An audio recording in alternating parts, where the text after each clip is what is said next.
Friends, welcome back to Content Circle ಕೆ. ಬನ್ನಿ, ಇವತ್ತು ಒಂದು ಹೊಸ ವಿಡಿಯೋ. ತುಂಬ ಸಮಯದ ನಂತರ ಬಾಳೆಗಳಿಗೆ ಹೇಗೆ ಆರೈಕೆ ಮಾಡಬೇಕು ಅನ್ನೋದ್ರ ಬಗ್ಗೆ. ಈಗ ಸಿಗೋಟಕ ಅಥವಾ ಯಾವುದಾದ್ರೂ ಚಿಕ್ಕ ರೋಗ ಕಂಡ್ರೂ ಯಾವ ರೀತಿಯಲ್ಲಿ ನಾವು ಆರ್ಗ್ಯಾನಿಕ್ ಸ್ಪ್ರೇ ಮಾಡಿ ಮೇಂಟೈನ್ ಮಾಡಬೇಕು ಅನ್ನೋದ್ರ ಬಗ್ಗೆ ಇದೊಂದು ಚಿಕ್ಕ ವಿಡಿಯೋ ನೋಡಿ.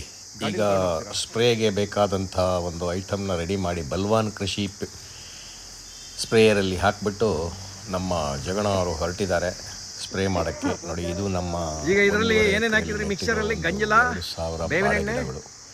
ಇದಕ್ಕೆ ಚಿಕ್ಕದಾಗಿ ಏನೋ ಒಂದು ಎಲೆಗಳು ಕಪ್ಪಾಗ್ತವೆ, ಸಣ್ಣದಾಗಿ. ಮೊದಲೇ ಅದನ್ನು ಡಿಟೆಕ್ಟ್ ಮಾಡಿ ನಾವು ಅದಕ್ಕೆ ಈಗ ಸ್ಪ್ರೇ ಮಾಡಬೇಕು ಅಂತ ಇವರ ಅಭಿಪ್ರಾಯ ಕೊಟ್ಟಿದ್ದಾರೆ. ಅದರ ಥರ ನಾವು ಅದಕ್ಕೆ ಗಂಜಲ, ಬೇವಿನ ಎಣ್ಣೆ ಮತ್ತು ಹುಳಿ ಮಜ್ಜಿಗೆ ಹೀಗೆ ಮಿಕ್ಸ್ ಮಾಡಿ ಆರ್ಗ್ಯಾನಿಕ್ ಸ್ಪ್ರೇ ಬೇಕಾ? ಇನ್ನೂ 2 ಅಟ್ಯಾಚ್ಮೆಂಟ್ ಇದೆ ಅದಕ್ಕೆ. ನೋಡಿ, ಈ ಥರ ಇವರು ಸ್ಪ್ರೇ ಟೆಸ್ಟ್ ಮಾಡ್ತಾ ಇದ್ದಾರೆ. ನೋಡಿ, ಒಂದೊಂದಕ್ಕೆ ಹೋಗಿ ಸ್ಪ್ರೇ ಮಾಡ್ಕೊಂಡು ಬರ್ತಾ ಇದ್ದಾರೆ. ಎಲ್ಲೆಲ್ಲಿ ಬಾಳೆಕಂದುಗಳು ಮೇಲೆ ಬಂದಿದ್ದವು ಅದನ್ನು ಅಬ್ಸರ್ವ್ ಮಾಡಿಕೊಂಡು ಗಂಜಲ ಮೊದಲೇ ನಾವು ಈ ತೋಟದಲ್ಲಿ ಸಿಗ್ತಾ ಇಲ್ಲ. ಇಲ್ಲಿ ಕಳೆ ಕೀಳಿಸಿದ ನಂತರ ಈ ಬಾಳೆಗಳು ಇದಾವೆ. ಇದಕ್ಕೆ ಸರಿಯಾದ ಮತ್ತು ಸ್ಪ್ರಿಂಕ್ಲರ್ ಅನ್ನು ಬೇವಿನ ಎಣ್ಣೆ ಮಾಡಲಾಗಿದೆ. ಚೆನ್ನಾಗಿ ಇದೇ ರೀತಿ ಹೊಡೆದ್ರೆ ಚೆನ್ನಾಗಿರುತ್ತೆ. ನಂಗೆ ಹುಳಿ ಮಜ್ಜಿಗೆ ಸಿಕ್ಕಿಲ್ಲ, ಸ್ವಲ್ಪ ಚೆನ್ನಾಗಿ ಮಾಡಬೇಕು ಅಂತ. ಇದೆಲ್ಲ 2000 ಏಲಕ್ಕಿ ಬಾಳೆ ಗಿಡಗಳನ್ನು ನೆಟ್ಟಿದ್ದೇವೆ. ಯಾವ್ದಾವ್ದಕ್ಕೆ ಸಿಂಪಡಿಸಿದ್ರಂತ ನೆನಪಿರುತ್ತಾನೆ? ಈ ಗಿಡಗಳು ಚೆನ್ನಾಗಿ ಹಾಕಿದ್ರಂತ ನೆನಪಿರುತ್ತಲ್ವಾ? ಬಾಳೆ ಸಾಧಾರಣವಾಗಿ ಫಲ ಕೊಡಬೇಕಂದ್ರೆ 1 ವರ್ಷ ಬೇಕು. ಈಗ ನಾವು ನೆಟ್ಟು ಇದು 1.5 ತಿಂಗಳಾಗಿದೆ. ಈ 1.5 ತಿಂಗಳಲ್ಲಿ ಇಷ್ಟೊಂದು ಬೆಳೆದಿದೆ. ಚೆನ್ನಾಗಿ ನೀರು ಕೊಡ್ತಾ ಇದ್ದೀವಿ, ಡ್ರಿಪ್ಪಲ್ಲಿ ಕೊಡ್ತಾ ಇದ್ವಿ, ಪೈಪಲ್ಲೂ ಕೊಡ್ತಾ ಇದ್ದೀವಿ. ಹಾಗೆ ವಿಂಕ್ಲರ್ನು ನಾವು ಅಳವಡಿಸ್ಕೊಂಡಿದ್ದೀವಿ. ಈ ಥರ ಸ್ಪ್ರೇ ಮಾಡಿಕೊಂಡು ಎಲ್ಲಾನು ಅಬ್ಸರ್ವ್ ಮಾಡಿಕೊಂಡು ಇಂಡಿವಿಜುವಲ್ ಆಗಿ ಬೇರೆ ಹಾಕ್ಬೇಕಲ್ಲಿ. ನಾವು ಇಲ್ಲಿ ಯಾವುದೇ ಥರದ ಕೆಮಿಕಲ್ನ ಬಳಸ್ತಾ ಇಲ್ಲ. ಯಾಕಂದರೆ ಆರೋಗ್ಯಕರ ಭೂಮಿ, ಆರೋಗ್ಯಕರ ಫಸಲು ಸ್ವಲ್ಪ ಏನೋ ಸಿಗೋಟಕ ನಾವು ತಿನ್ನಬೇಕು, ಜನರಿಗೂ ನೀಡಬೇಕು ಅಂತ ಒಂದು ಲೈಟ್ ಡೋಸ್ ಈ ವ್ಯವಸ್ಥೆಯನ್ನು ಇಟ್ಕೊಂಡಿದ್ದೀವಿ. ಫಸಲು ಕಡಿಮೆ ಬಂದರೂ ಪರವಾಗಿಲ್ಲ, ಕೆಮಿಕಲ್ ಮಾತ್ರ ಬಳಸಲ್ಲ ಅನ್ನೋದು. ಬೇವಿನ ಎಣ್ಣೆ ನೋಡಿ, ಕಳೆ ಕಿತ್ತು ಅಲ್ಲಲ್ಲೇ ಹಾಕಿದ್ದೀವಿ. ಕಳೆನೇ ಗೊಬ್ಬರ ಆಗ್ತದೆ.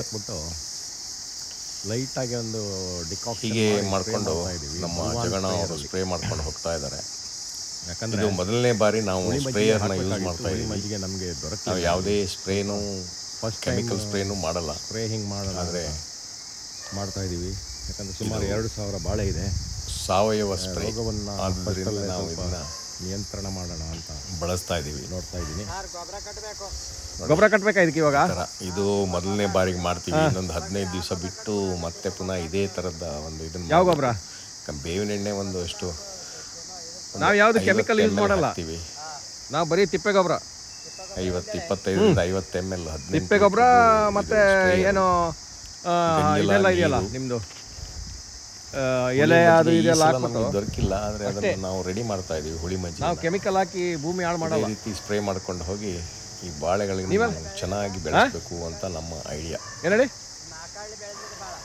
ಒಂದು ಕಡೆ ಬಾಳೆಗೆ ಸ್ಪ್ರೇ ಮಾಡ್ತಾ ಇದ್ದಾರೆ, ಇನ್ನೊಂದು ಕಡೆ ಬಾಳೆಗೆ ಗೊಬ್ಬರ ಹಾಕ್ತಾ ಇದ್ದಾರೆ. ಹಾಕಿ ಮಣ್ಣೆಳೆಯೋದು ಹಾಗೂ ಅದಕ್ಕೆ ನೀರು ಸರಿಯಾಗಿ ಅಂತ. ನಾವು ಬಾಳೆ ಸ್ವಲ್ಪ ಹಾಕಿಲ್ಲ, ಇದು ಫಸ್ಟ್ ಟೈಮ್ ಬಾಳೆ ಹಾಕೋದು. ನಾವೆಲ್ಲ ಬರೀ ಲವಂಗ, ಏಲಕ್ಕಿ, ಕಾಳುಮೆಣಸು, ತೆಂಗು, ಅಡಿಕೆ, ಆಮೇಲೆ ಕೆಲವು ಒಳ್ಳೊಳ್ಳೆ ಹಣ್ಣುಗಳು ಇದನ್ನೆಲ್ಲ ಹಾಕ್ತೀವಿ. ಬಟ್ ಇದೇನಾಗಿದೆ ಅಂದರೆ ಈಗ ಇಲ್ಲಿ ಫಸ್ಟ್ ಒಂದು ಸಲ ಟ್ರೈ ಮಾಡೋಣ ಭೂಮಿ ಹೇಗಿದೆ ಅಂತ. ತಿಪ್ಪೆ ಗೊಬ್ಬರನ ಹಾಕ್ತಾ ಇದ್ದಾರೆ. ನಾವು ಯಾವುದೇ ಭೂಮಿ ಫಲವತ್ತಾಗಿದ್ರೆ ಬಾಳೆ ಚೆನ್ನಾಗಿ ಬರುತ್ತೆ, ಯೂಸ್ ಮಾಡಲ್ಲ. ಇದಕ್ಕೆಲ್ಲ ಸ್ಪ್ರಿಂಕ್ಲರ್ ಮಾಡಿಕೊಟ್ಟಿದ್ದೀವಿ, ಡ್ರಿಪ್ಪು ಇದೆ. ಇಷ್ಟೆಲ್ಲ ಆರೋಗ್ಯಕರವಾದ ಒಂದು ಬೆಳವಣಿಗೆ ನಡೀತಾ ಇದೆ ಅಲ್ವಾ? ನೋಡಿ, ಈ ಥರ ಇವರು ಸ್ಪ್ರೇ ಮಾಡ್ಕೊಂಡು ಹೋಗ್ತಾರೆ. ಅಲ್ಲಲ್ಲಿ ಅಬ್ಸರ್ವ್ ಮಾಡ್ಕೊಂಡು ಎಲ್ಲೆಲ್ಲಿ ಕಂದುಗಳು ಹೋಗಿದ್ದಾವೆ ಅಲ್ಲಿ ಕಂದುಗಳನ್ನು ಹೊಸದಾಗಿ ನೆಡೋದಕ್ಕೆ ಇನ್ನಿತರರಿಗೆ ಸೂಚನೆ ನೀಡ್ತಾ ಇದ್ದಾರೆ. ನೋಡಿ ನೋಡಿ, 1-1.5 ತಿಂಗಳಲ್ಲಿ ನಮ್ಮ ನೆಟ್ಟ ಕಂದುಗಳು ಈ ರೀತಿ ಬೆಳೆದಿದ್ದಾವೆ. ನಾವು ಗಿಡ ತಂದು ನೆಟ್ಟಿಲ್ಲ, ಬಾಳೆ ಕಂದುಗಳನ್ನು ತಗೊಂಡು ಅದನ್ನು ನೆಟ್ಟಿರೋದು. ನೋಡಿ, ಈ ಥರ ಇಷ್ಟೊಂದು ಬೆಳೆದಿದ್ದಾವೆ. ಎಲ್ಲನೂ ಒಳ್ಳೆ ಚೆಂದವಾಗಿ ಒಂಥರ ಹೆಲ್ದಿ ಪ್ಲ್ಯಾಂಟ್ಸ್ ಆಗಿ ಬರ್ತಾ ಇದೆ ಮೇಲೆ. ಇನ್ನು ಇದರ ಫಸಲು ಕಾಣಲಿಕ್ಕೆ ನಮಗೆ ಇನ್ನೂ ಒಂದು 9-10 ತಿಂಗಳು ಬೇಕಾಗಬಹುದು. ನೋಡಿ, ನಮ್ಮವರೆಲ್ಲ ಇಲ್ಲಿ ಗೊಬ್ಬರ ಹೊರೋದು ಅದು ಇದು ಮಾಡ್ಕೊಂಡೆಲ್ಲ ಚೆನ್ನಾಗಿ ಆರೈಕೆ ಮಾಡ್ತಾ ಇದ್ದಾರೆ. ಆದರೆ ಇದು ಸಾವಯವ ಬಾಳೆಹಣ್ಣು, ಸಾವಯವದಿಂದ ಉತ್ಪಾದಿಸಿದ ಬಾಳೆಹಣ್ಣು. ನೋಡೋಣ ಯಾವ ರೀತಿ ಬರ್ತದೆ ಅಂತ. ಮಳೆ ಚೆನ್ನಾಗಿ ಬಂದರೆ ಒಳ್ಳೆ ಚೆನ್ನಾಗಾಗುತ್ತೆ. ನೋಡಿ, ಇಲ್ಲಿ ಉಳಿದಿರೋ ಕಡೆಯೂ ಸ್ವಲ್ಪ ಕಂದುಗಳನ್ನ ಹಾಕ್ತಾ ಇದ್ದಾರೆ. ಇದು ಸ್ವಲ್ಪ ಕಂದು ಎಕ್ಸ್ಟ್ರಾ ಇತ್ತು, ಅದನ್ನು ಈಗ ಹಾಕ್ತಾ ಇದ್ದಾರೆ. ಮತ್ತು ಎಲ್ಲೆಲ್ಲಿ ಹೋಗಿದೆ ಅಲ್ಲೆಲ್ಲ ಈ ಕಂದುಗಳನ್ನು ತಂದು ರೀಪ್ಲ್ಯಾಂಟ್ ಮಾಡ್ತಾ ಇದ್ದಾರೆ. ನನ್ನ ಅನಿಸಿಕೆ ಇದು ಒಳ್ಳೆಯದಾಗಿ ಬರ್ಬೋದು. ಒಂದು 15-20 kgದು ಗೊನೆಗಳು ಸಿಗ್ಬೋದು ಅನ್ನೋ ಒಂದು ಅಂದಾಜು. ಈ ಅಂದಾಜಿನ ಮೇಲೆ ನಾವು ನೋಡೋಣ ಏನೇನಾಗುತ್ತೆ, ಎಲ್ಲ ದೈವ ಕೃಪೆ. ಈ ವಿಡಿಯೋ ನಿಮಗೆ ಇಷ್ಟ ಆಗಿದೆ ಅಂತ ತಿಳ್ಕೊತೀನಿ. ದಯವಿಟ್ಟು ಇಷ್ಟವಾದಲ್ಲಿ ವಿಡಿಯೋಗೆ ಒಂದು ಲೈಕ್ ಕೊಡಿ, ಶೇರ್ ಕೊಡಿ, ಹಾಗೂ ಮುಂದಿನ ವಿಡಿಯೋಗಳಿಗೆ ಪ್ರೋತ್ಸಾಹ ನೀಡಿ ಅಂತ ನಿಮ್ಮಲ್ಲಿ ವಿನಂತಿ. Thank you for watching.